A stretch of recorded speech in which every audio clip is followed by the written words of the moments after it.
1990.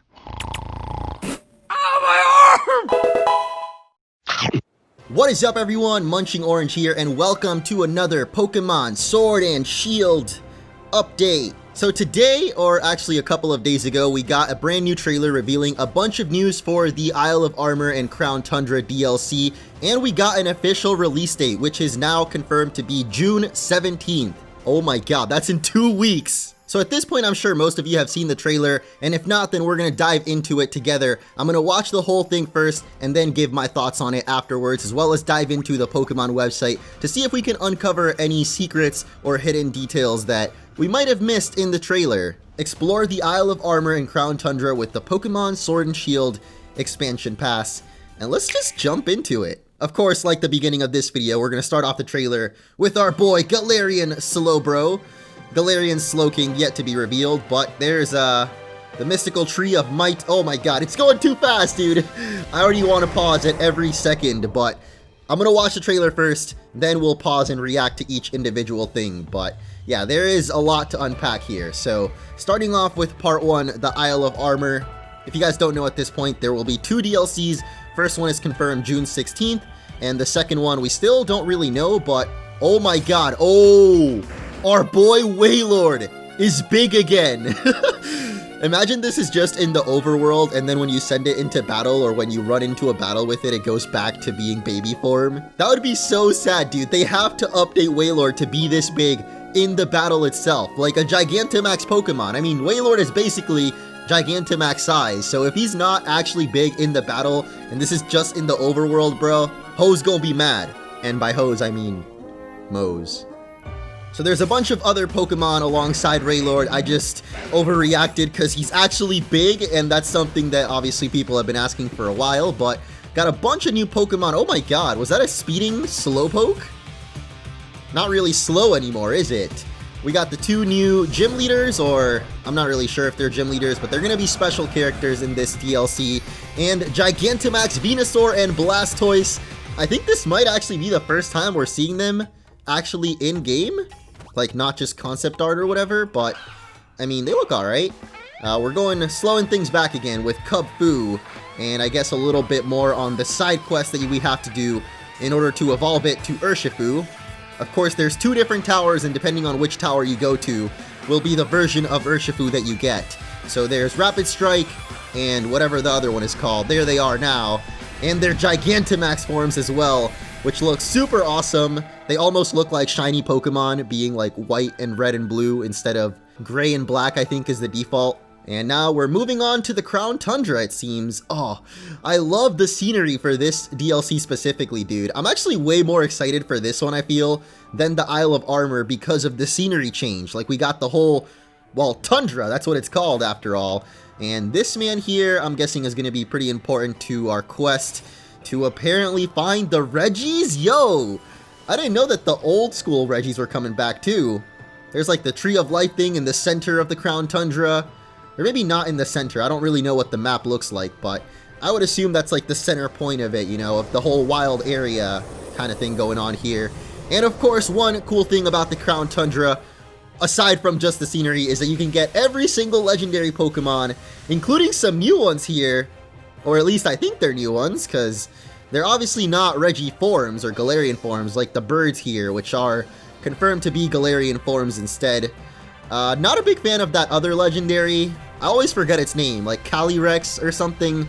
The big brain deer. I don't know, I'm not as big of a fan of it as I am of Urshifu and Kubfu. And last but not least, we're going to see the reveal of a brand new tournament. I think this is also part of the Crown Tundra, but we're gonna get like one final tournament in the Pokemon League, which looks like it's gonna be double battles. But now that we've seen the trailer, let's dive back into it and see all the little details. I'm gonna pause at specific points of it just to talk more about some of the features and some of the things that we might have seen, because there was a lot to unpack there. Let's talk about this thing right here, which a lot of people were confused about on Twitter. So out of context, Pokemon posted this image with no context, of course, because that's the whole basis behind the Twitter, and everyone was pretty confused like as to what what it was. There we go, new adventuring features, and we got the Cram-O-Matic, which is this machine that recycles items. I think you put 4 items in it, and it will spit out a new item for you. And according to the website here, it says you can get a variety of items including Pokeballs, PP-ups, and more. Some combinations might produce rare items. And we're not really sure what those rare items are. I would assume that maybe, I guess I'm mostly thinking of TRs because right now I have like 17 Shadow Ball TRs that I'm never going to use. So it'd be pretty cool if you can put those into the Cram-O-Matic and maybe get a rarer, more powerful TR in exchange, because the best thing it could spit out is probably battle items like the Choice Band, Choice Specs, Life Orb, Leftovers, and all that kind of stuff. You know, the things that are actually useful in competitive battle. Maybe even like Ability Capsule, that could be like one of the super rare items. Give me TRs, give me super rare battle items. Otherwise, you're going to be looking more like the Crap-O-Matic. While we're on this page though, we got some more new features, including new move tutors that are going to be on the Isle of Armor, and they'll teach you new moves in exchange for Armorite Ore, which is a substance you can get only on the Isle of Armor through max raid battles, and other means actually. Okay. Wait, I just realized some of the new moves are right here, as we got Burning Jealousy, which is a fire-type move. When it hits, it deals damage to all opposing Pokemon and burns all opposing Pokemon that have had their stats boosted during the turn. What?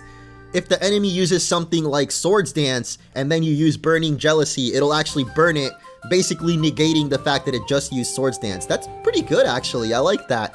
And then we also have Grassy Glide, which I almost thought said Grassy Slide and it reminded me of one of Eevee's moves.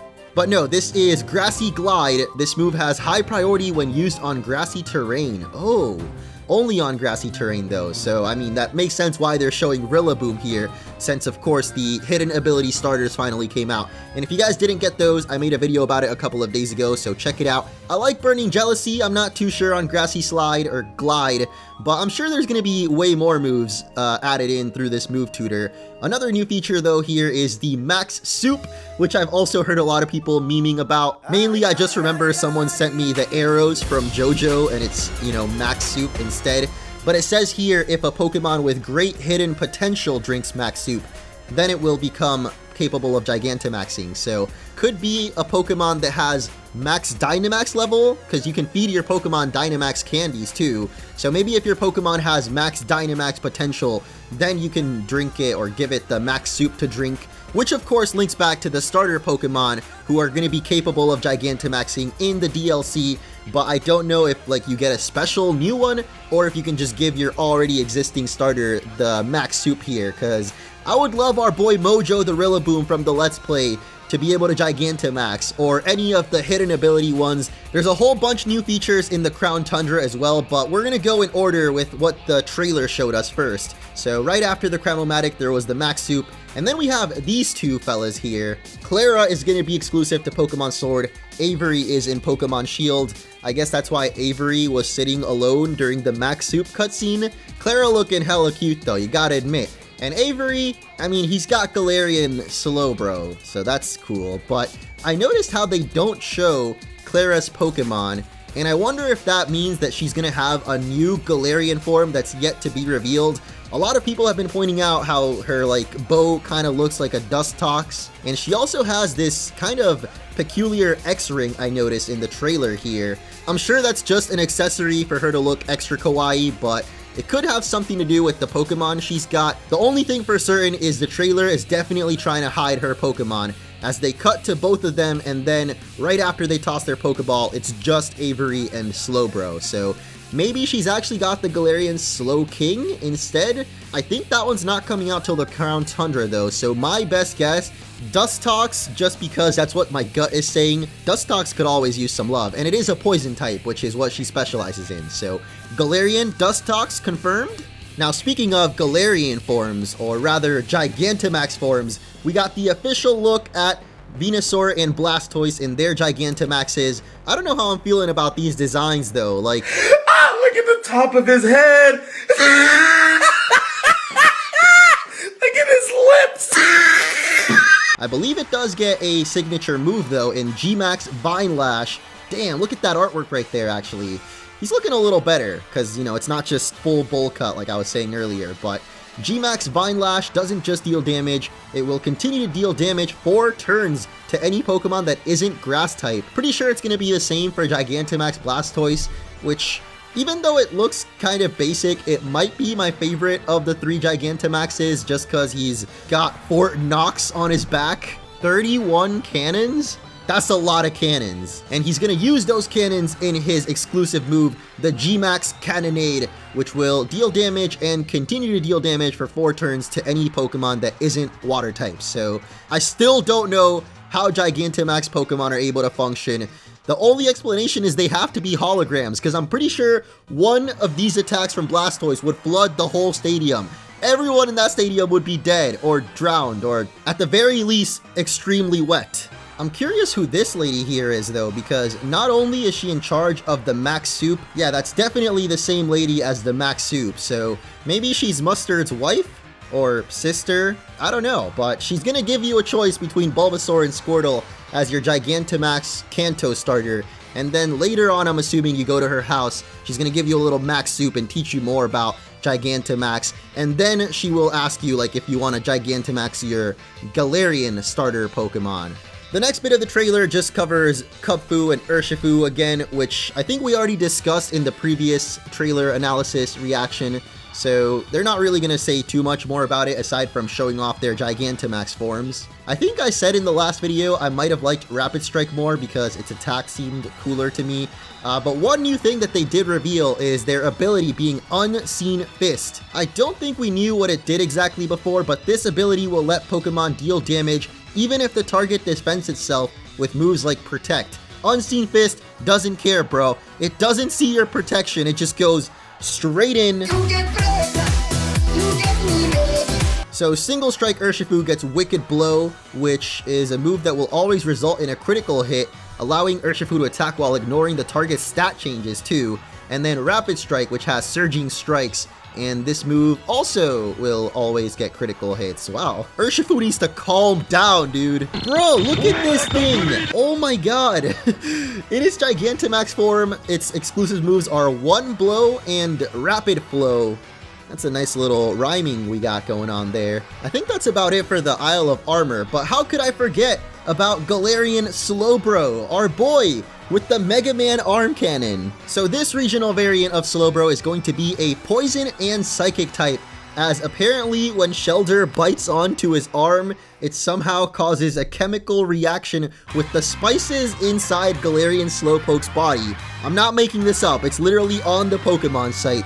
So when I joked that Galarian Slowpoke got a little mustard on his head, that was actually right. And if you thought this arm cannon is just a meme, nah bro, this is the shell side arm. Inflict either physical or special damage depending on which will do more damage to the target. Photon Geyser deals damage using the higher stat between attack and special attack. It is very similar, but this one will instead base it off of which one will do more damage to the opponent rather than just which of the two stats is higher. So if you have a higher special attack, but the Pokemon has a really high special defense, Shell Sidearm will hit as a physical move instead if it would do a little bit more damage. So makes it a really versatile weapon. Like, that Shelder's got a mind of its own, you already know that. But now that it's on Slowbro's arm, it's packing a punch of its own too. I really like Galarian Slowbro though, I can't wait to see Slowking. I doubt that it's also going to be a poison psychic type, but I have no idea. I feel like they might make it like fairy and psychic or something. Now let's dive deeper into the Crown Tundra, which is hands down my favorite looking area in Sword and Shield so far. I really loved Sirchester, I think it was called, the snowy city and like the surrounding areas, but this is more like forest based and we got like the snowy birch trees or whatever they're called.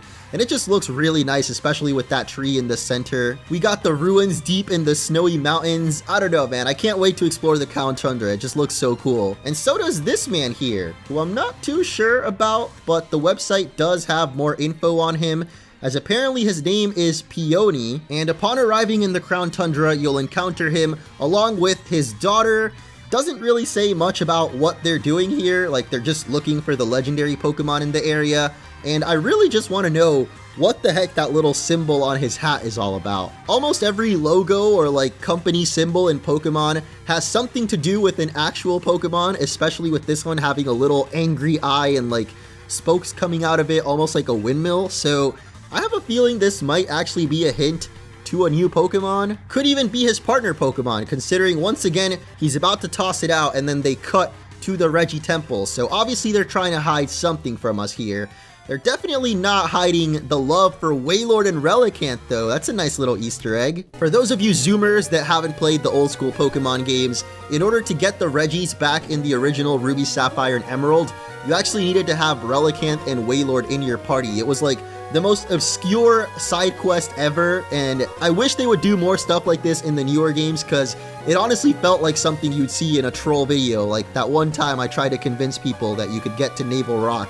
But no, in those games, you legit had to have, I think, Relicanth first in your party, and then Wailord last, and then somehow that would trigger a cave to open up, where you had to read Braille of all things, and then you had to use like strength on a certain wall, flash in a random point. It was honestly the weirdest side quest they've ever done in Pokemon, and this is just a nice little throwback to the fact that, you know, it starts with Wailord and ends with Relicanth. Or the other way around, I don't remember actually.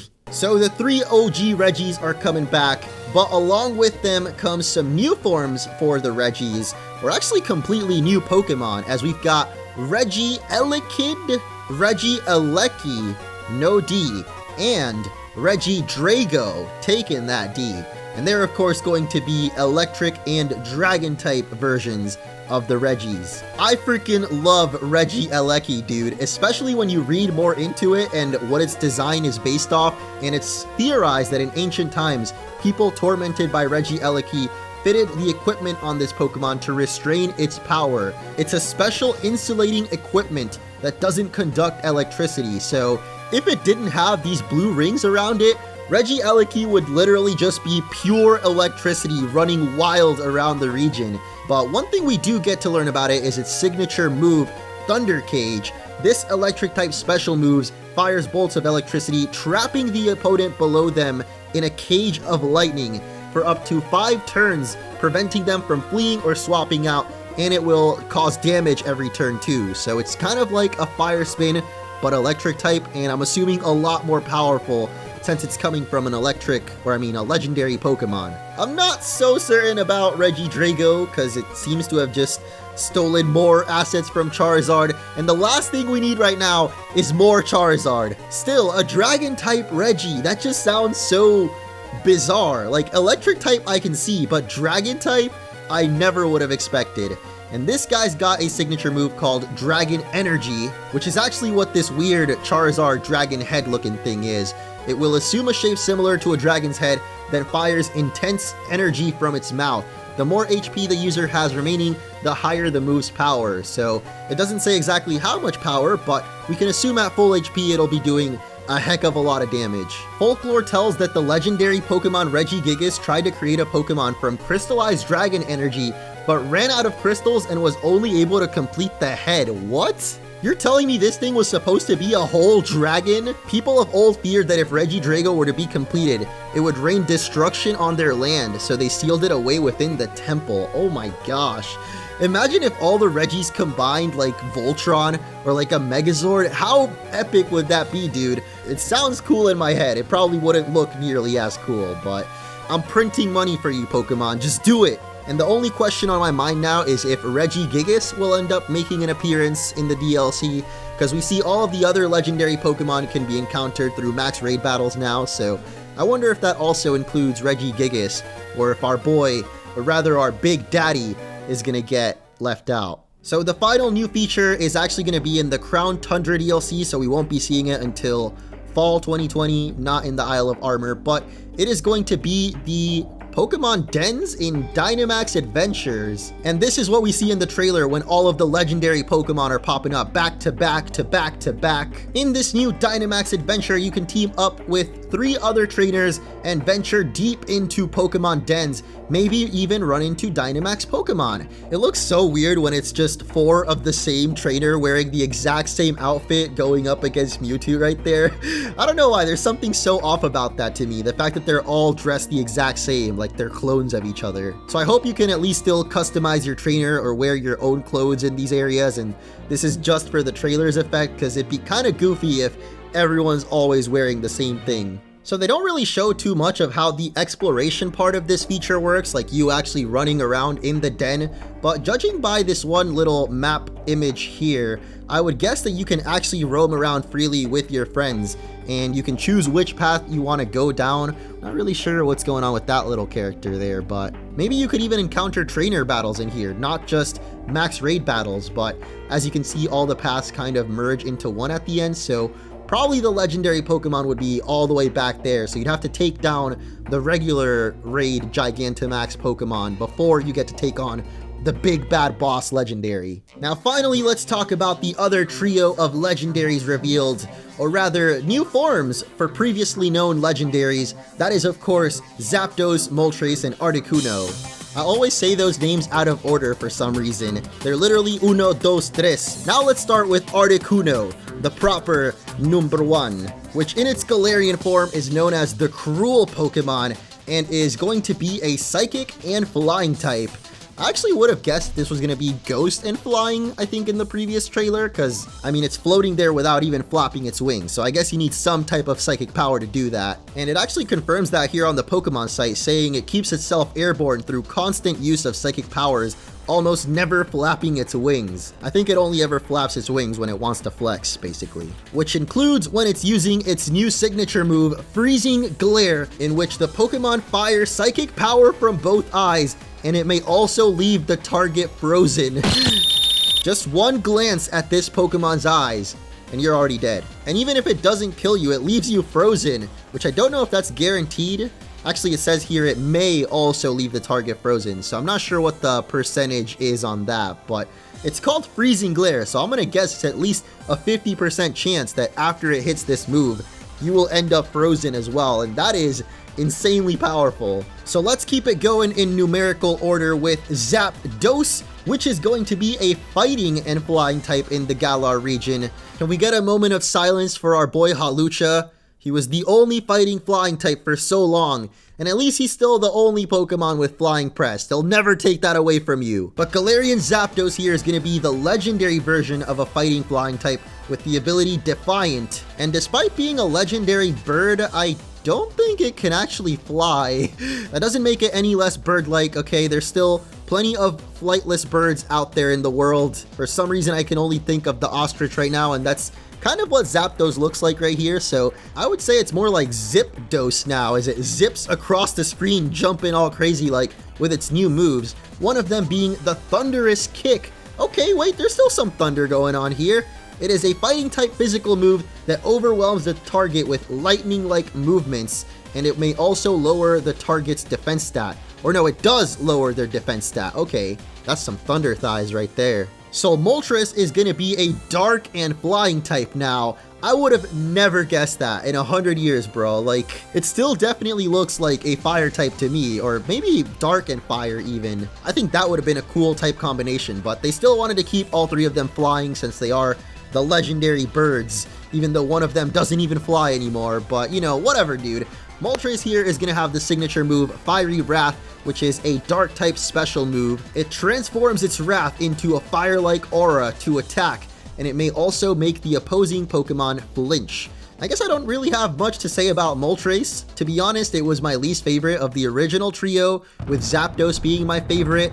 I think Articuno might be my favorite of this new trio, with Zapdos being second, so Moltres, no matter what, is going to get last place. I mean, it is Moltres, so it's bound to be third no matter what. But let me know what you guys think of the legendary birds, which one you like the most. So the final new feature to talk about is a new tournament that's coming to the Pokemon League, or Winden Stadium, during the Crown Tundra DLC. And by the looks of the trailer, it's going to be a double battle or multi-battle tournament where you team up with another character and then take on two other characters in like double or multi-battles. As this is called the Galarian Star Tournament. Look at that, you can team up with Hop, you can team up with Marnie to take on double duo gym leaders and even Champion Leon in there, but not just as opponents. You'll also pick a teammate and tackle the tournament together. So yeah, basically it's a tag team double battle tournament. I guess there is one last thing to talk about, which is pretty minor compared to all the crazy news that we just got, but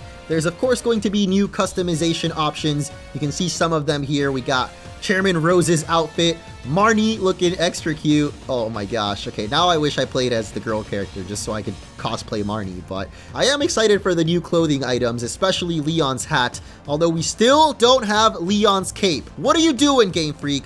Where is Leon's cape? And on that note, we'll end off this video. Thank you all so much for watching. Make sure to drop a like down below if you're excited for the playthrough that I'm going to be doing, of course, June 17th. I've actually been thinking I might live stream it this time around because you guys and everyone else that doesn't have to like record it every day for YouTube just beats the game in like a couple of days. And I want to be there with you. Like, I want to beat the game at the normal pace that everyone else is doing it, not just like playing 1 hour each day until I finish it. So I might try to stream it. I'm still not sure about it, but if I do, I'll definitely announce it in more detail before that happens. So stay tuned for that and the other part 2 videos, all the Sword and Shield stuff and Pokemon, and yeah. See you next time.